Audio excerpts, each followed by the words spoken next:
Hello, ladies and gentlemen. Welcome to EduConnect Expo and Awards 2025, and I'm in conversation with Dr. Satyashri. Ma'am, first of all, a very very warm welcome. आपसे मिलके बहुत अच्छा लगा.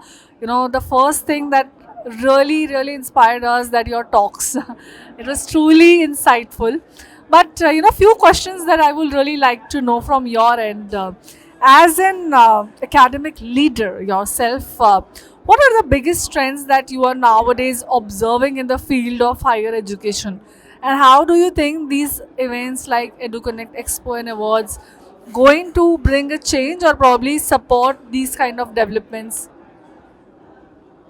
First of all, I congratulate the major initiativeness which has been taken by this Lakshmi Book Depot and by organizing this Edu Connect export and as well as exhibition as well as awards program because the education sector is nowadays changing in a very fast manner, and as we are not expected before the corona and after the corona the situations are completely different. So in that context so many new concepts have been added in this education sector.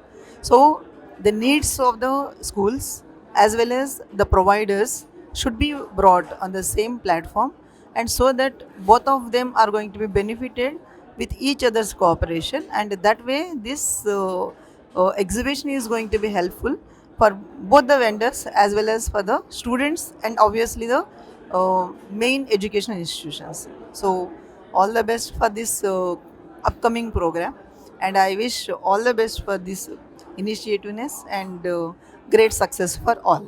Thank you. I'd also like to know from your, because I think the advice that you give is something which is what we look forward to.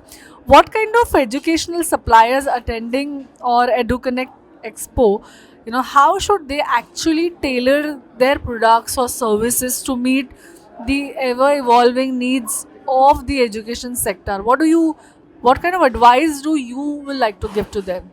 Yeah. The fast changes of the education system, I mean to say, the including of the technology and you can say digitalization concepts in this education sector. So nowadays we know that earlier the student has to come to the school and they are going to get the notebooks and all those things. At the same time, the technology have been incorporated, and now even the lectures, online lectures are conducted. So there, the education related to the technology for both the teachers, for the both the providers, it should be helpful. And so whatever the innovative processes they are going to be coming up, so that should be helpful for the bringing this education sector in a upcoming level, or you can say it is successful, right? Thank you so much. Thank you so much for joining in. We are glad and privileged to have you here. Thank you so much, ma'am.